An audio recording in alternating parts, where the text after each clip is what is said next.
Welcome to a new series I've been working on for a while, the Route Showcases. For a very long time I've been making my own routes for Trainz 2019 in my series. I have always found it much more flexible than having to choose from what's available. So far I've made a sizable chunk of the island of Sodor. I've made the whole west coast, which is going through a giant expansion and update. I've made Croven's Gate, which is almost complete, the Brendan Branch and the Central Island, which are both slated for updates and expansions, and finally, the upper part of Thomas's branch line. This is what I'll be starring today.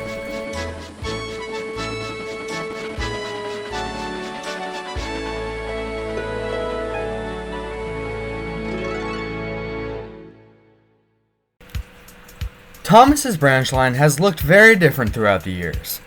I had fully completed my own version in January of 2023, but it was white when my computer malfunctioned. I decided to wait until I was done redoing the center of the island in Brendan Branch before starting again. I also decided to expand it. I finished the whole route very recently, and it was the first to abolish the dreaded G trees. So ladies and gentlemen, here is the Elm River Valley.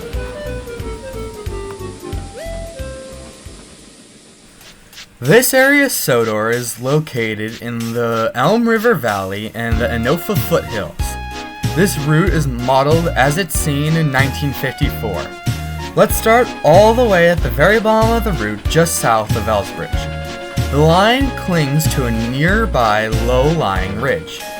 A collection of small farms are located here as the line runs underneath the road. The rails become two tracks as they enter the direct center of the village of Elsbridge.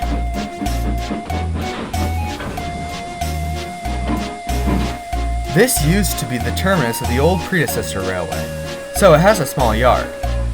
Since this is the middle station, there's a water tower drawing water from the nearby river. After this, we cross the beautiful Elsbridge, where Thomas once went fishing.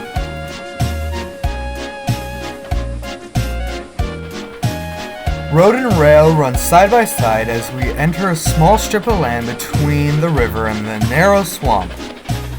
A brick bridge crosses the swamp, and we continue to climb to the very top of the valley.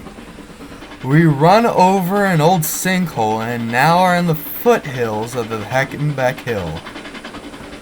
It is here a German fighter spotted Thomas. Just before we continue along the line, I must draw your attention east to the small village of Elsdale. It is an absolutely puny village with its only notable feature being an arched bridge just west of the town. It is here where Birdie crashed into the water. Back along the railway, the line enters a small narrow gorge known as the Cutting. We pass underneath a road bridge and next to some small farms. This road enters another small village called Callendale. The line passes a gorgeous church and through the Haken Beck tunnel. Here is where Thomas got stuck in the snow.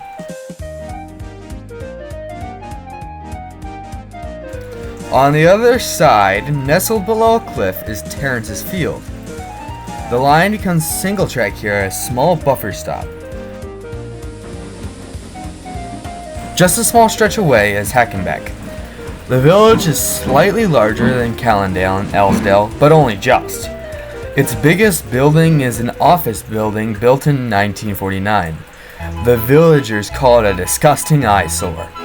The tracks continue and soon come to the beautiful watermill. This watermill is located on Lake Haken Beck, which is connected to the Elm River.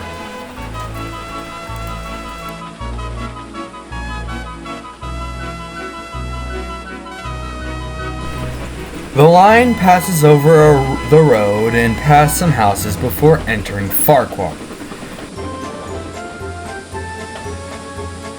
Farquhar yards used to be next to the town, but as the town expanded, it boxed the yards into the middle. In 1954, a 3-lane shed was built as well as an expansion to the carriage shed. A small cattle dock as well as a turntable and a stone cutting shed are located in the yards. This is the terminus station for the branch line. Farquhar itself has expanded rapidly in the past 40 years since it got rail access in the 1910s. Several small factories have popped up along with some office buildings. A brewery has been located in the town since 1850. The town is located in a small valley east of the Haken Beck Hills, west of the Farquhar Hills, and south of the Anopa Mountains. There are only small passes in between the hills that only yield small roads. The railway has a small tramway built by the quarries that lay above Haken Beck. As the ground is so hard and rocky above Haken Beck, the line swings east. As you start the climb up, the line passes next to the road for a way before falling into a small ditch. I wonder if an engine will ever get stuck here. Then the line swings north through a small pass running right next to the road. The road leaves the rails as the rails head west. There's a policeman stationed here. The line climbs as it passes next to a rocky hillside. A rickety bridge crosses a small river that heads from the lake the watermill is on. We pass over the road and near some small farms. The lines split here. We'll go left first. This is the location of the Fred Palfay coal mine. In my series, the Fred Palfay coal mine is owned by the much larger Anopa stone quarry. At this time, it is a small working that is often neglected as funds pour into the larger stone quarry.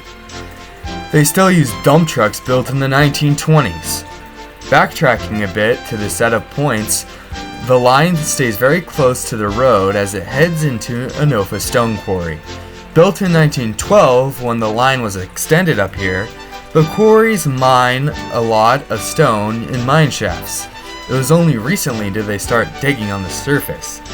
The quarry is still rather small and has plenty of quality stone traced with limestone to provide to the island and beyond. And that, ladies and gentlemen, is the entire Elsbridge through Farquhar route. It is by no means perfect, and there will be some mild updates later, but I do think it is one of, if not my best route, and a great start to this little series. Thank you all so much for watching, and I hope you all enjoyed. Please let me know what routes you guys would like to see next. Please leave a like, comment, and subscribe, and I'll see you all in the next one.